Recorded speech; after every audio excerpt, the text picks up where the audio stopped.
সত্যের গীতা, যেটা নিয়ে যদি হাতে ঘুরি তার মর্যাদা কেউ দেয় না। আর সৎ মানুষ যদি কোনো কর্মের মাঝে চলে এবং কোনো ধর্মের মাঝে চলে তার মর্যাদা কেউই দেয় না। যেমন আজকে কলিযুগে সত্য গীতাটা আমরা হারিয়ে ফেলেছি, আর সত্য ব্যাখ্যাটা থেকে আমাদের অর্থ সঞ্চয় হয়তো হবে না। আর কোনো সৎ ব্যক্তি যদি আপনাকে সৎ কর্মের যুক্তি দেয় তাহলে সে ব্যাখ্যা আপনি গ্রহণ করবেন না, কারণ কলিযুগের একটা অংশের খেলা হচ্ছে অসৎ বলি। এই অসৎ বলি যতটা হৃদয়ে নিতে পারবেন ততটা আপনার অর্থ সঞ্চয় হবে।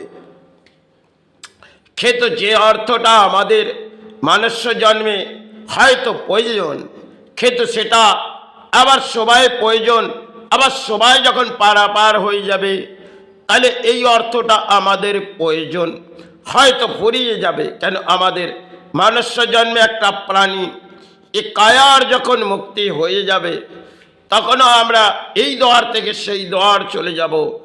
যেটা সত্যযুগের একটা গীতার মধ্যে লফজ আছে যে অর্জুন ছিল তাকে একটা গুরু যখন তাকে নির্দেশ দিয়েছিল একটা রোল দিয়েছিলেন, যে রোলগুলো অর্জুনকে বললেন যে অর্জুন কলিযুগের অংশ কোথায় আসবে। তো অর্জুন তখন গুরুকে এক এক নির্দেশ যখন গুরু দিচ্ছেন তখন অর্জুন কিন্তু ব্যাখ্যা দিচ্ছেন। গুরু দেখলেন অসাধারণ ব্যাখ্যা অর্জুন হয়তো বলছেন। আর সত্যের গীতাটার মধ্যে কলিযুগে একটা লড়াই হবে, সেখানে ধর্মের মাঝ থেকে সরে যাবে আর কলিযুগে অধর্ম ভরে যাবে। অর্জুন যখন বেশ কিছু ব্যাখ্যা তার গুরুকে বললেন, শ্রীকৃষ্ণ মহাপ্রভুকে, মহাপ্রভু যখন তাকে আবির্ভাব বললে অর্জুন এই কলিযুগের আরেকটা অংশ তোমাকে পাঠাবো, তুমি দেখবে। তো অর্জুন যখন ফের কলিযুগে এলো, সবাই ক্ষেত্রে অর্জুন গুরুকে বললেন, গুরু সত্যযুগের একটা লড়াই ছিল আর এটা কলিযুগের লড়াই, এখানে গোলা বারুদের লড়াই, কিন্তু এই লড়াই থেকে তীরের লড়াই তো একটা সময় ছিল, সেখানে কিছু অসৎ কর্মের জন্যে এই যুদ্ধটা হয়েছিল। আজকে কলিযুগে এই ইতিহাস তো নয় গুরু, এই কলিযুগের গুরু গোলা আর বারুদের লড়াই আর সত্যের বলি তো চলে গেছে গুরু। তো অর্জুন তার গুরুর নির্দেশ অনুযায়ী এক একটা তীর সবাই চালিয়েছিলেন। গুরু তখন বলেছিলেন, অর্জুন তুমি আগে বলো।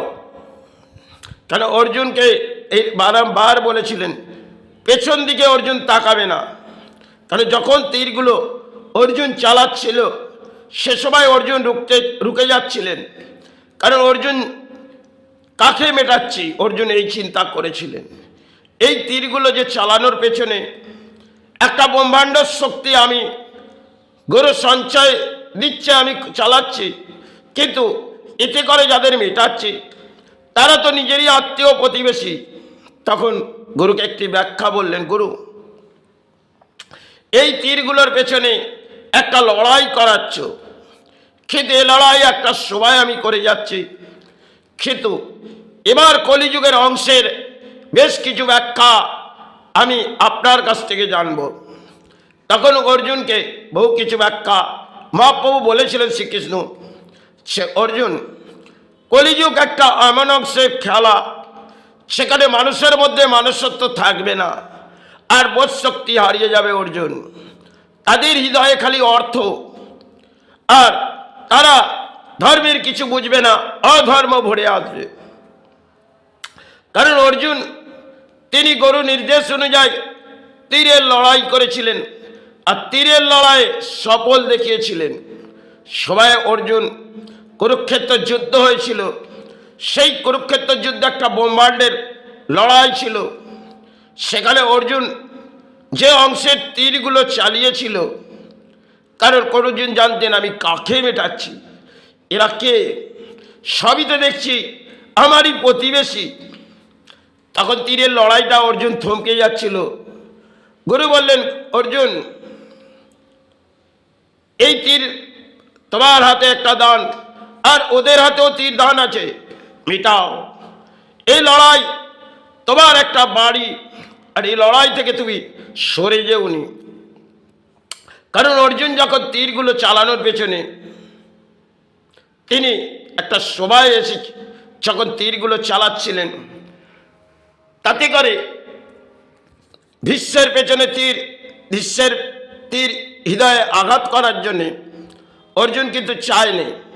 আর অর্জুন কর্ণ যে ওনার ভাই সেটা উনি বুঝে গেলেন, কিন্তু তবুও তাকে তীর চালাতে হয়েছিলেন, কেন মহাপ্রভু নির্দেশ দিয়েছিলেন। অর্জুন কিন্তু বারংবার রুকে যেতে চেয়েছিলেন, কিন্তু যুদ্ধ তাকে করতে হয়েছিল। এই অদ্ভুত খেলা হয়তো কলিযুগে, যেখানে আমরা লড়াইয়ের সফল পাচ্ছি, আর সেই লড়াইয়ের সফল পেতে পেতে একদিন বিফল আমাদের হয়ে চলে যেতে হয়।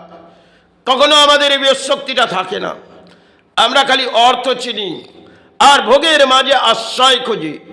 আজকে কলিযুগে দেখবেন মানুষ ভোগের আশ্রয়।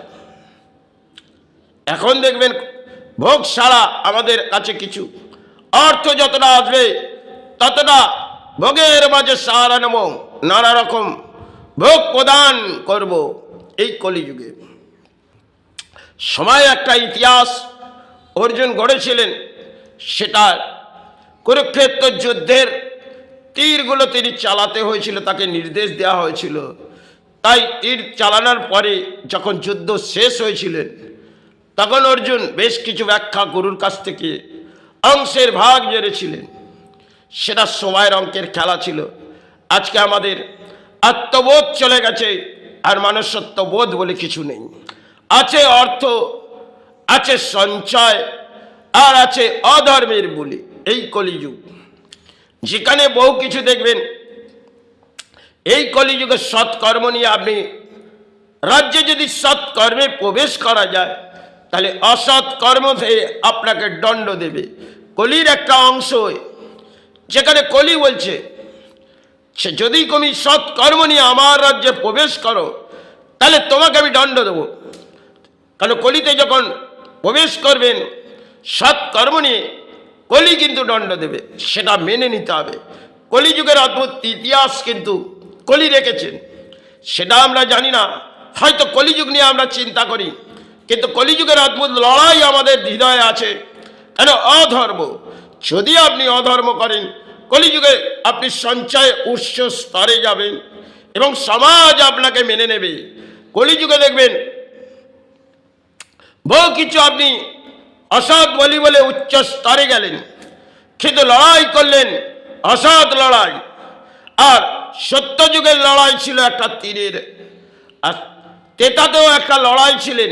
সেখানে আজকে অধর্মের কলি একটা সৃষ্টির মাঝে জড় এসেছে, যেখানে অধর্মের বলি বলো আর অর্থ সঞ্চয় করো। এই হচ্ছে আমাদের হৃদয়, সেখানে ভরে এসেছে ধর্ম। কলিযুগে দেখবেন অধর্মের বলি নিয়ে আমরা স্থানে চলে যাব, আর হৃদয়টা আমরা মায়ের কাছ থেকে ব্যাখ্যা দেবো, মা অধর্ম করে এসেছি, তাই ধর্মের আশ্রয় নিতে এসেছি।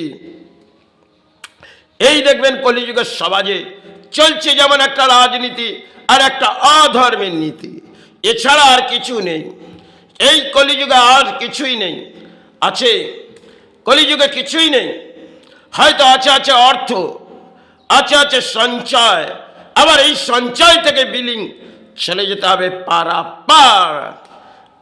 আজ একটা নৌকার মাঝে চড়ে চলে গেলাম, কোন জোয়ারে চলে গেলাম তা হয়তো কিছুই বুঝলাম। হয়তো একটা জোয়ার যখন আসে, জোয়ারটা কিছু যদি ফেলে দিই কাটিয়ে নিয়ে যায়, সেটা জোয়ারের মাধ্যমে হয়।